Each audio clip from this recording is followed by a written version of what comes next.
Hello, everyone. Welcome to Vanna Chicagoland Stories, the podcast. This is episode 46, season 2. I'm your host, Pete Costanis. Today's date is August 8th, 2021. We have an interesting show coming up, and right now, this program is brought to you by Ganip Ganop, and it's a game from Parker Brothers. And here is a commercial from the 1970s. Enjoy. Parker Brothers' new Ganip Ganop is very easy to play. You simply try to ganip your 3 balls through the hoops into the other side, and the other guy tries to ganop his 3 balls into your side. But while you're ganipping, he's ganopping. You're trying to out-ganip him while he's trying to out-ganop you. So ganip down to your store and grab the new game from Parker Brothers before they're all ganopped. From Parker Brothers, Ganip Ganop.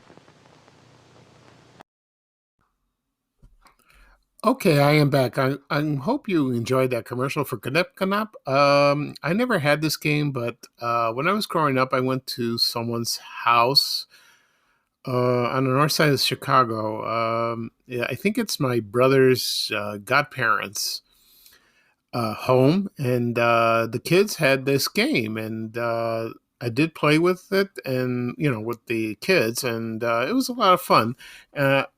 Here's a couple of interesting tidbits about this game.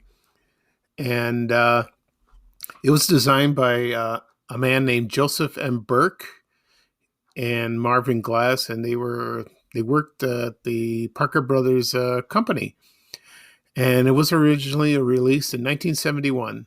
And then the second thing that was interesting, the name is spelled backwards, ping pong. So it's Ganip Ganop Ping Pong, and it's a common name for table tennis. So that I didn't know. I had to look it up. You find something interesting about something that you had as a child, and then all of a sudden you find something that is blows your mind. So that's great. Okay. Today's episode, we will talk about 2 things. One is the Heather House restaurant that was located at the Carson, Pirie, Scott and Company department store. And the second thing I will talk about is the 55th anniversary of the TV show Batman and the movie. So first off, I will talk about the restaurant, the Heather House restaurant, of course. This restaurant was located in downtown Chicago in the Loop. Carson Pirie Scott was located on 1 North State Street. I think that's the address, or maybe that's. I think it's 1 South State Street. I don't know. I keep forgetting. Well, anyway, so the restaurant was located on the 9th floor. I've never eaten there. A lot of most department stores in downtown had their own places to dine. Marshall Fields, of course, had the Walnut Room. They also had other restaurants there as well. And, of course, Weebles, they had their own restaurant. But Carson Pirie Scott had the Heather House restaurant. And they also had a cafeteria. It was called the Tartan Inn. I posted a menu on my Facebook page, Vanna Chicagoland, a long time ago. I'm still looking for a menu to see an itemized list of it. So that'd be interesting. But I did find an itemized list of the Heather House recently. I posted that a long time ago. So I'm going to read off a few items off the menu. And this is I believe it's from the 1950s. So just bear with me and I will read off some of the items. And let's see what we have. They had soup and appetizers, of course. Luncheon suggestions. So I'm going to read off. It's a little fuzzy, so I don't want to, describe the contents of each meal. So luncheon suggestions. Here's one: fried chicken a la Maryland, which is very interesting. Curried fried shrimp and casserole. Golden French toast with maple syrup. Oh, that sounds good. Pot roasted roast beef and French lamb stew in a casserole. Oh, that sounds nice. Very nice. And their specialties were, I'll be right with you. Let's see what we got. Their specialties was the Heather House chicken pot pie. I remember people mentioned that on my Facebook page about that particular item. They said it was delicious, out of this world, because I love chicken pot pie. It's one of the wonderful creations when you could do with chicken. The other one was chicken croquettes, French fried jumbo shrimp, and grilled club steak. Of course, they had that. Salads, they had chicken salad, seafarer shrimp salad, our sunburst fruit salad, and fresh fruit filled cup lettuce cup. So you had either with meat or without meat. Sandwiches they had were the Duke of Windsor sandwich. That's like a breast of turkey with Swiss cheese and some bacon, I believe, with on rye bread and Thousand Island dressing. The other sandwich, Double Decker Club. They had hamburgers there, but they used their dark rye, and they had tuna fish and hot turkey sandwich, which I remember people saying the turkey sandwich was good. And last, a grilled open face cheese sandwich. That sounds good. Okay, and they also had desserts and beverages. For example, dessert they had Heather House pie. So, and it was let's see, I'm trying to read what kind of pie. I can't read it, so I'm sorry. Yeah, it was the Heather House pie, and they also had French pastries and their own ice cream. They also had other kinds of pies. They had orange cake. They had apple pie. You wanted with cheese. That's kind of strange. I thought that was an East Coast thing. That you had cheddar cheese with apple pie. I never had that. So some people like it. Some people don't. I prefer ice cream a la mode. They also had chocolate cream pie. They had fresh fruit if you like, strawberries. Any kind of ice cream. So it was delicious. So that sounded like a wonderful place to eat, and it was located at Carson's, and you know how classy and very attractive that store is, like Marshall Fields, and we all miss that store very much. Okay, that'll be all for the Header House restaurant, and now I will talk about the second thing, and it's about the Batman TV show and movie, which celebrated its 55th anniversary this year. I will talk about the TV show first. And the TV show Batman premiered on January 12th, 1966, and it aired 2 nights a week. I think it aired on Tuesday nights and Thursday nights. And I think it replaced the long-running TV show Ozzie and Harriet. I think it did. And because that show lasted from 1952 to 1966, so it was on the air for 14 years. That's a long time. It was like the Law and Order of that day of the day over there. And so when it was heavily promoted before it would air, and which it was an interesting story. And then they had to find the actors to play Batman and Robin, and there was a test pilot. That's on the DVD of the TV series, and it was on bootlegs for years. I used to see those in the comic book conventions, and they had two different actors. I forget the actor's name for Robin, but the actor for Batman was Lyle Waggoner from the Carol Burnett show, and of course Wonder Woman. He played Steve Trevor, and he didn't get the job, and so they had to find other actors, and they found Adam West, and he was perfect. He fitted like a glove with that show. And for Robin, they found someone. I don't think he had any acting experience, and he was a figure. I think he was a skater, like an ice skater, and his name was Burt Ward. His real name was Burt Gervis, I believe, Jr. And I think he sold real estate at the time, and he was struggling. And then he went on a casting call and got the job. And for Robin, he was perfect. So when the show premiered, the first episode was called Hide Diddle Riddle, and it featured the Riddler by comedian Frank Gorshin, and he was perfect for the role. He was maniacal. He was a joy to watch. He's so exuberant with that laugh and the riddles. Oh, But the interesting thing about this, the Riddler didn't make much appearances in the comic books. I don't know why they chose that, because he made about maybe 3 appearances in the comic books for the comic book Batman and Detective Comics from DC Comics. But like I said, the character took off, and it got big ratings. So it got huge ratings. And then now the second episode featured the Penguin, which was portrayed by Burgess Meredith, and that role is famous for him. He had a long movie career, but everyone knew him the Penguin, and he credited making that sound, like a penguin, like a duck, quack quack. He did that, and then he had the cigarette holder, the top hat, and he waddled. And when I watched him do that, it's amazing. He was also funny. He was a great actor. And third villain was, of course, the Joker, played by Cesar Romero, which, in my opinion, he's the best Joker in the world. I know there were other Jokers in the movies. There was, for example, Jack Nicholson.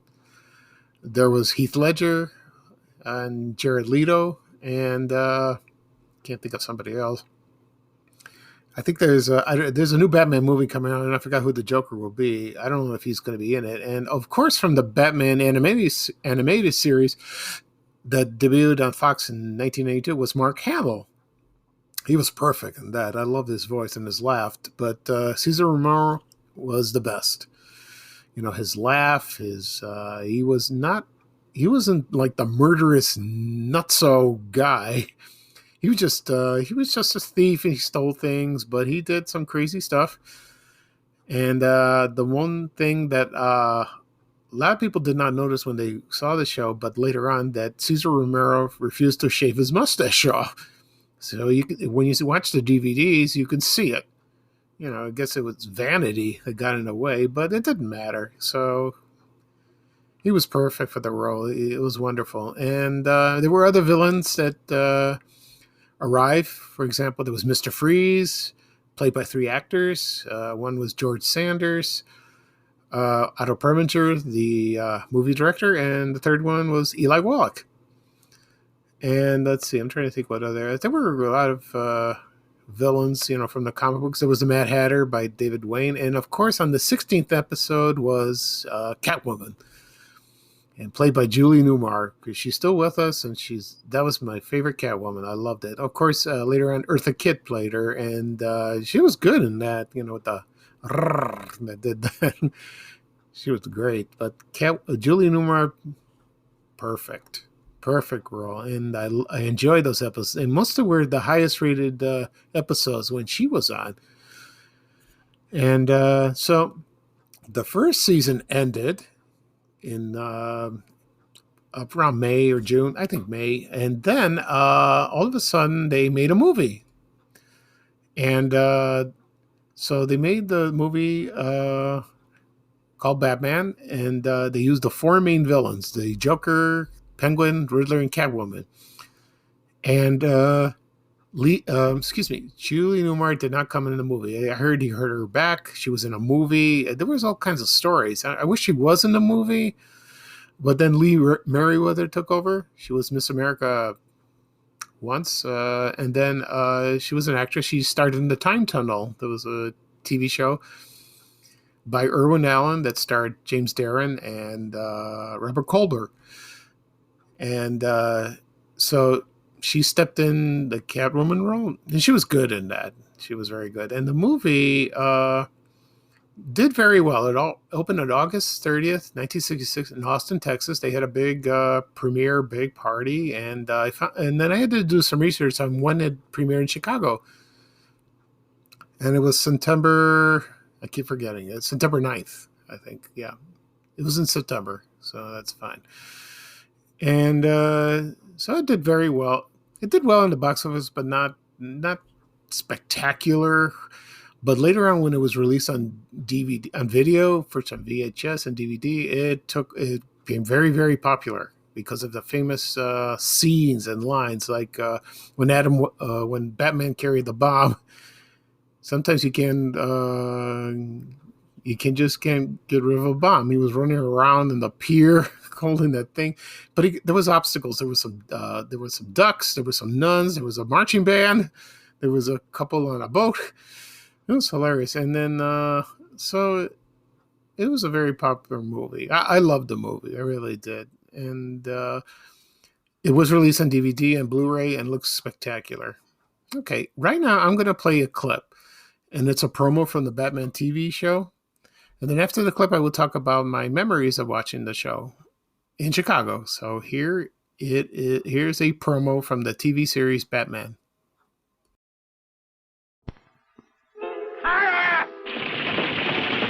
Guadalcanal, Batman. What now? What now? Why, everything's new as Batman and Robin battle crime with a battery of wonderful new Batnovations. The Batcopter, the Batboat, the Batcycle, and Flash, a late bulletin from the Cape. 3, 2, 1. The Bat Rocket blasting off. See the dynamic duo dangle from new heights of danger. Careful, Robin. It's quite a drop. See them batter their way through new bat ventures with old friends. Correction, fiends. Holy dart canyon. I'm not just pussyfooting around this time, Batman. Meet their wild, weird new Batversaries, the archest criminals of all crime. Be with Batman and Robin weekly, in color, of course. Okay, I'm back. I hope you enjoyed that promo. I used to watch the promo when I was growing up in Chicago. I think they did show it on WGN Channel 9, but I'm not certain. But I know they showed it on WFLD Channel 32. I think they did. I remember seeing that. Anyway, my memories of first watching Batman was in syndication when the show ended in March 14th, 1968. It went into syndication following in the fall. And it premiered on WGN Channel 9 in September. And I remember seeing a couple episodes when I was about 5 or 6. And the first episode I remember was when they were with the Joker and he trapped him in the water tower. And I remember that. And I don't know if it aired twice or once. I don't know if it's like they didn't do an hour of the show.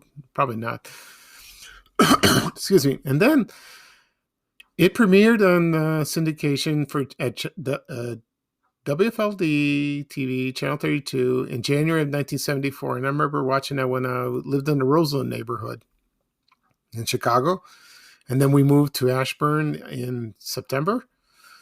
And then I remember when we were moving, we still had the black and white TV. And while everything was being moved around, we put everything in its place. I remember my mother told me, just sit down and watch TV while I get things organized in the house. And I did watch Batman, and it was black and white. And the episode was with Catwoman, her first episode. And I remember that. And then later on, we got the color television set, and it looked beautiful in color. And so I watched the show religiously, and whenever it was on, even when the 1989 movie was released with Michael Keaton, they reran the show with the Family Channel. I think it's called Freeform now, but it was the Family Channel then, and it gained popularity. But when the 1989 movie came out, it was darker than the TV series. A lot of people didn't want Michael Keaton to be Batman, but he was good. He was fine. I think he was a good Batman. And they had the Joker, of course, with Jack Nicholson, but this Joker was a little more psychotic, and Jack Nicholson was good. He played a Joker, but like I said before, Cesar Romero was the best. And the movie did very well. Excuse me. Anyway, then they had Batman Returns in 1992. Michael Keaton came back, and they had Catwoman and Penguin with Michelle Pfeiffer and Danny DeVito. I thought Danny DeVito was good, but it was a different Penguin. He was more kind of disgusting. Catwoman, Michelle Pfeiffer. I didn't like her at first, but now she was fine. But I prefer the Catwoman's on television. Anyway, and then there were more movies. Batman Forever. There was Batman Begins. And the others. So, and The Dark Knight with Christian Bale and Heath Ledger as the Joker. So we're expecting to have another new Batman movie coming up soon. We'll see how that goes. Anyway, what I remember from the show, well, a couple more things. There were more villains introduced. One that stood out was King Tut, played by Victor Bono. He overacted. He just stood out, and he was hilarious, and he played the part beautifully. He was not from the comics that was created by the television show, and so he was one of the most popular characters on the TV show, and he was about 32 years old when he started, but he looked older. He was overweight, and later on, DC Comics. He made his King Tut made his debut in DC Comics, and I bought the comic, and it was different like that, So yeah, very different like that, and but King Tut was the best. And they also made DC Comics released a Batman 66 comic, which showed they had the characters from the TV show, and they had all the villains plus other villains they did not use on the TV show, and they were in the comic. Like, for example, the Scarecrow, Poison Ivy, and Two-Face. They were going to use Two-Face in the show, but he was too violent. They didn't want to scare the kids away. And there was rumored to be he was going to be played by Clint Eastwood. But I think he started his movie career. I don't think he wanted to do that. But that would have been interesting to see him as Two-Face. He's a good character. But they didn't use those villains. Excuse me. Anyway, so like I said before, the show ended in 1968. In the third season, they added Batgirl, played by Yvonne Craig, and she was beautiful. Beautiful actress. But the show declined, the quality declined. So budget cuts, and they trimmed it down to 1/2 hour. Most of the villains came back, but it wasn't the same. But I still enjoy it. The third season was fun. And so I bought the show was released finally on DVD and Blu-ray on November 11th, 2014. And it took me a while to buy it to save up money, but I did buy it, and I watched it on my DVD player, and it looks spectacular. Oh, the colors were vibrant, clear. You could see things that you never saw on the TV show. It was wonderful. And I'm glad I bought that. I still watch it occasionally, whenever in the mood, or when it's on MeTV in Chicago. They played it for a while. It's not on anymore. And it looked gorgeous on television, even though it was edited. So that's fine with me. Okay. So that'll be all for today. For the topics I discussed were, the topics that I discussed were the Heather House Restaurant, Carson Pirie Scott, department store, and the TV series Batman and the movie. So I'm glad you could join me. I enjoyed talking about it. I hope to hear from you soon for the next episode that should be coming in a couple of days. Will be episode 47. So I'm signing off right now. This is Van in Chicagoland Stories, the podcast, and I'm Pete Costanas, your host. And I hope everyone will have a great day. And bye-bye for now for me. And here's Ray Rayner saying bye-bye for now. Take care, everybody. So long. We have to go. Bye, bye, bye.